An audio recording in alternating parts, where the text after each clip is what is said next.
어떤 책에서 읽은 이야기입니다. 한 사업가가 사업을 하는데 너무 많은 스트레스와 또 미래에 대한 염려 때문에 거의 시달리다 못해서 한 가지 방법을 생각해냈습니다. 그것은 매일 염려로 시간 보내다 보니까 할 일을 할 수가 없으니까 염려거리를 한데 모아두었다가 일주일에 하루에 모아서 하자, 집중적으로 하자 이렇게 생각을 하고 수요일 날을 염려의 날로 정해가지고 평소에 이런저런 염려거리가 막 머리에 떠오르면 그래서 메모했다가 그 수요 염려 박스에 이렇게 넣었습니다. 그러니까 수요일 되면 그 박스를 이제 개봉을 하죠. 그러면서 그가 발견한 것은 불과 며칠 전에 그때는 심각해서 써놓았던 그 메모거리, 염려 메모 그것이 수요일 날 꺼내서 읽어보면 대부분이 이미 아무런 염려도 할 필요가 없는 그런 내용인 것을 이제 발견했다. 이런 이야기하는 내용이 있었습니다. 염려가 어리석은 이유는 이렇게 염려의 근거가 정확하지 않은 것 뿐만 아니라 생산성도 없는 것.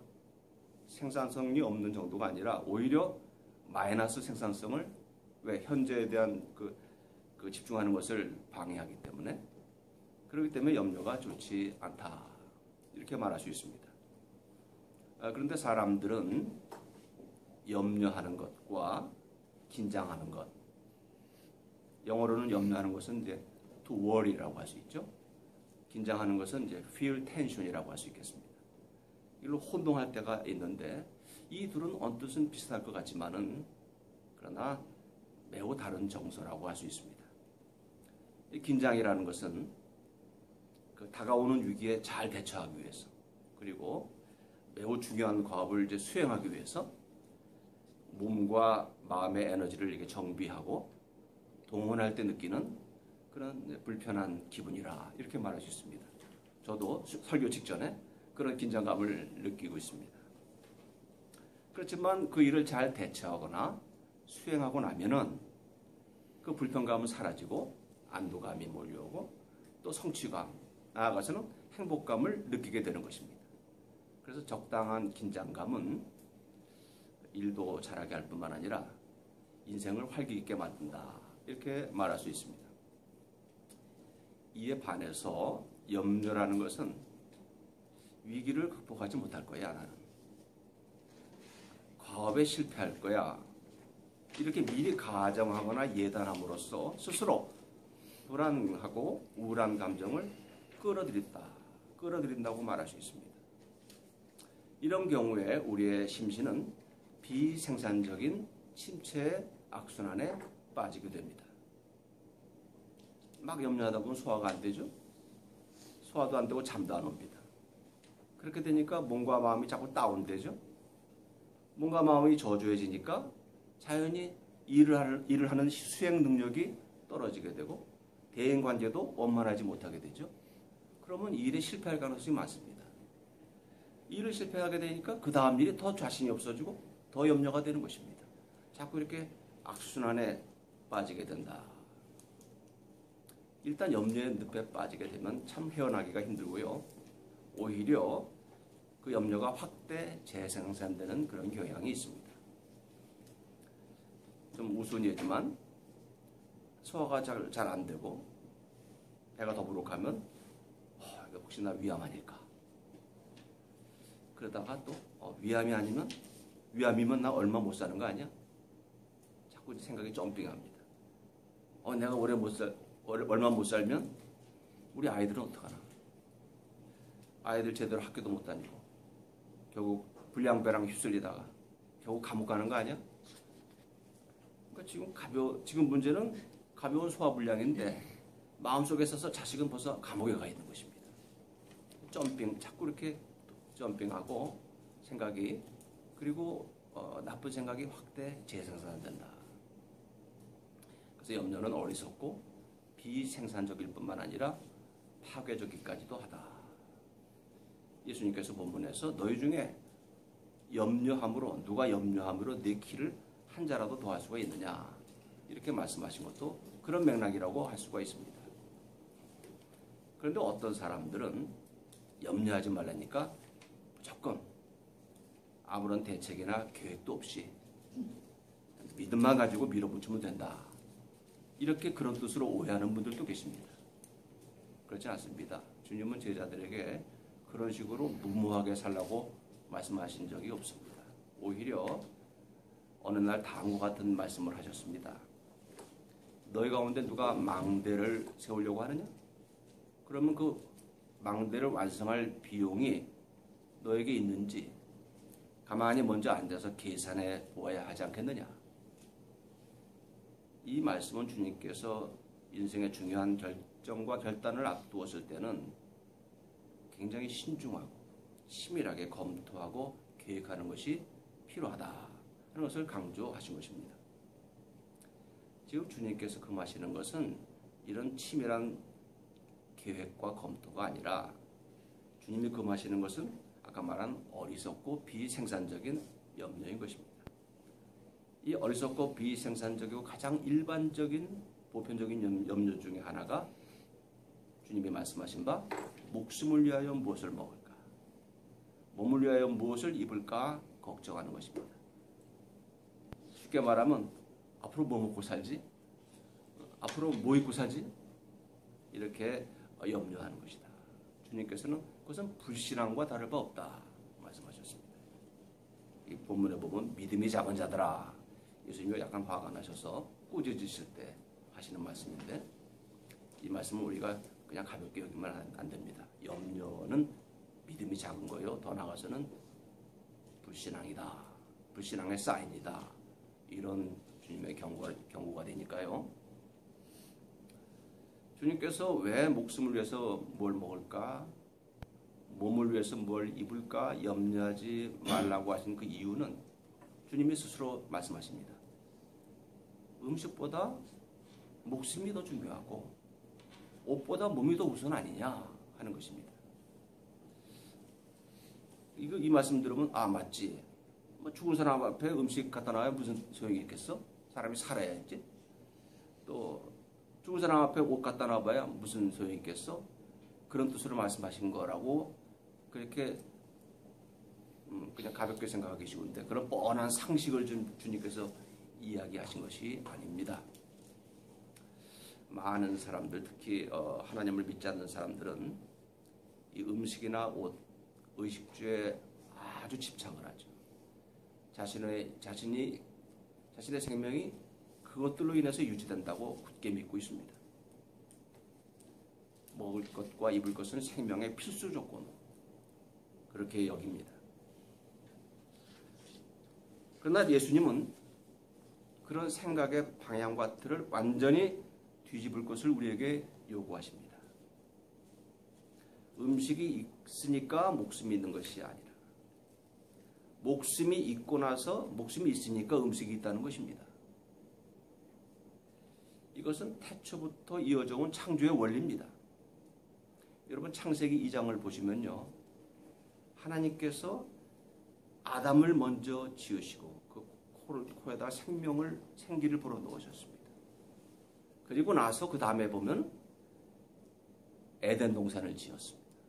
에덴 동산에 많은 먹을거리를 풍성하게 만드시고 그리고 그 미리 지어놓은 사람을 거기다 두셨다. 그러니까 순서가 어떻게 됩니까? 먹을거리를 먼저 많이 잘 마련해 놓고 에덴 동산은 이제 먹을거리가 풍성한 그곳을 환경을 마련해 놓고 내가 사람의 목숨을 지어야 되겠다.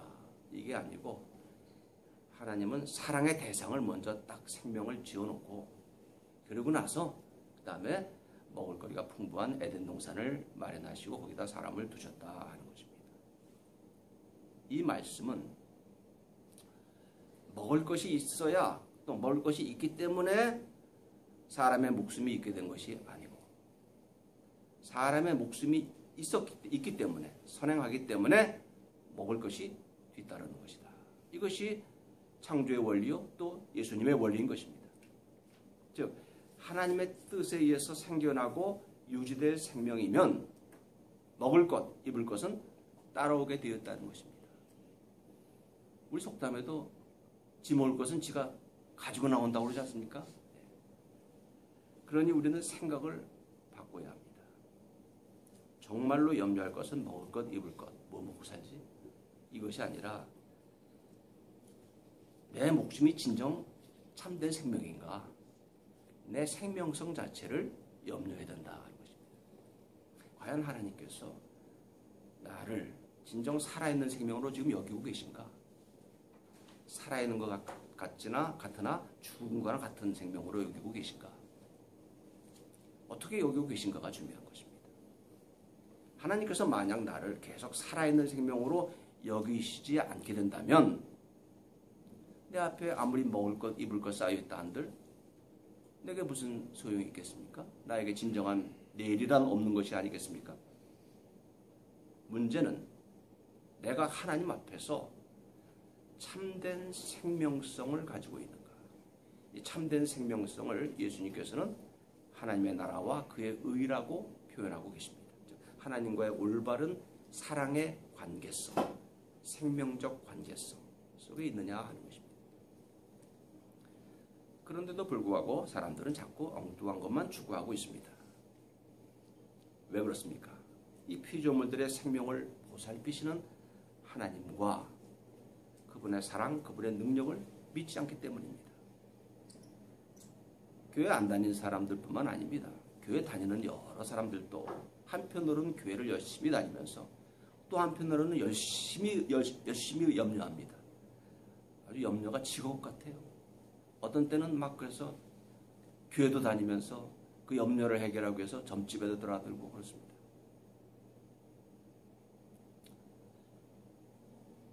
그런 분들은 지금 내가 가지고 있는 믿음이 과연 정말 정상적인 믿음인가? 내가 과연 정말 하나님 앞에서 믿음의 사람인가?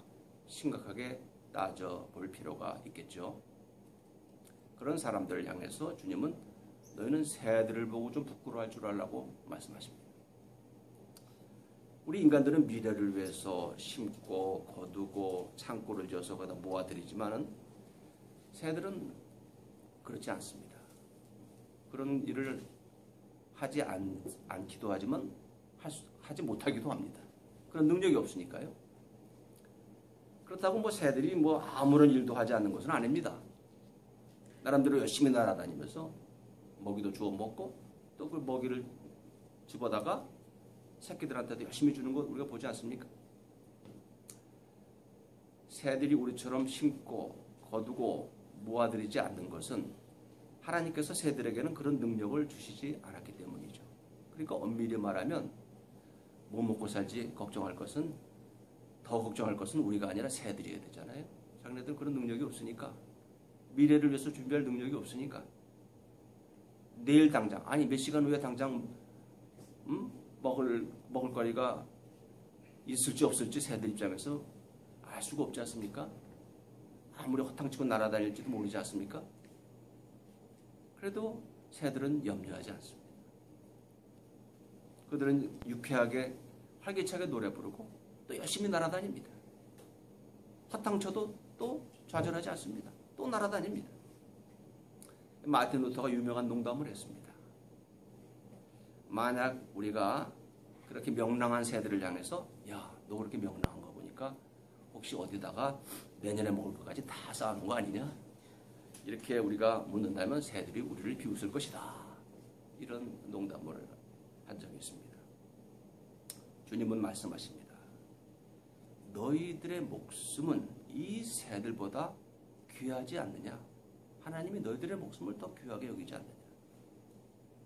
하나님은 우리의 생명성을 이 우주에서 가장 귀하게 여기시는 하나님이십니다. 십자가가 무엇입니까? 십자가는 우리들의 미래를 영원토록 보장하시겠다는 하나님의 일종의 사랑의 혈서 같은 것 아닙니까? 그런데 도대체 왜 내일을 우리가 염려하고 있는 것입니까? 근거 없이 미래를 비관하는 것은 결국 그 미래를 약속하시고 주관하시는 하나님을 불신하는 것입니다.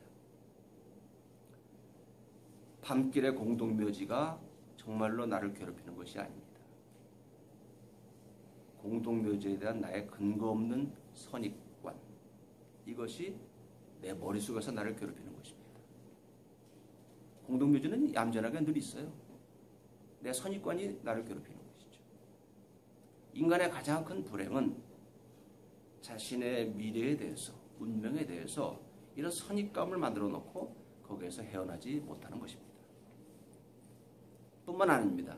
예수님은 네가 내일 일을 염려하는 것은 주제넘은 짓이라고 말합니다.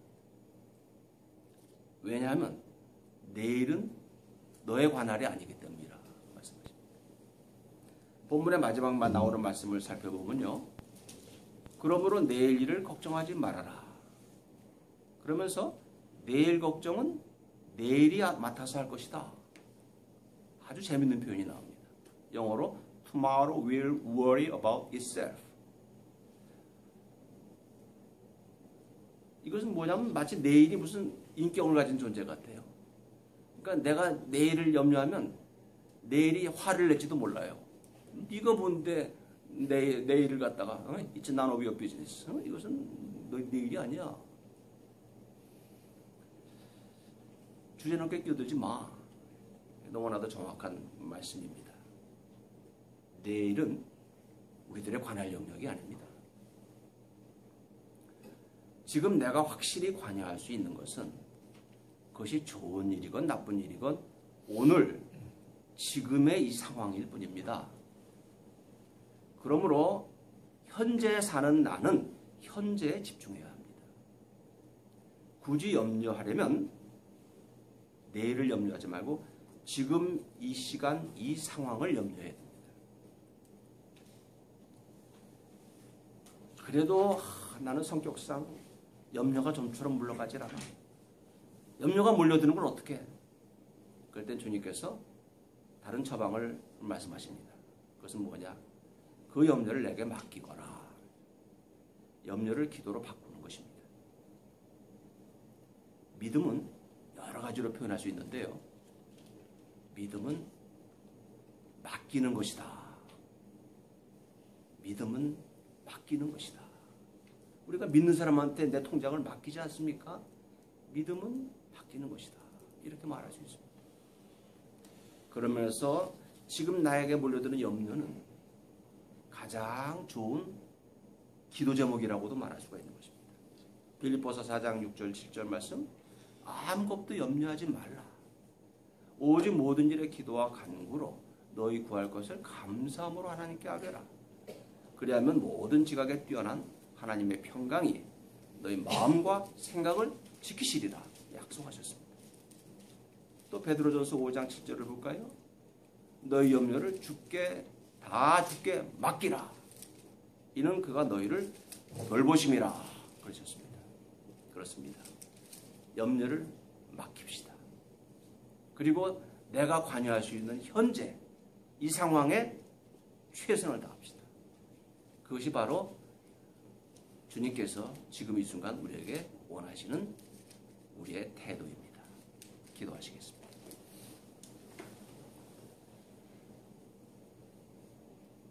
은혜로우시고 자비로우신 주 하나님, 우리의 찬란한 미래를 약속하시고 그에 대한 증거로 십자가를 우리에게 주신 하나님, 저희가 쓸데없이 주제넘게 저희들의 미래를 예단하고 스스로 염려를 자초했던 것 용서하여 주시고, 지금 내가 관여할 수 있는 상황에 믿음으로 저희들이 최선을 다하는 자들이 되게 하시고, 아버지 하나님, 내일 일은 내일에게, 내일 염려는 내일에게 맡기는 저희들이 되게 하시고, 주님께 모든 염려를 내려놓는 참 믿음의 생활을 앞으로 더욱더 다져나갈 수 있도록 축복해 주옵소서. 예수님의 이름으로 기도하옵나이다. 아멘.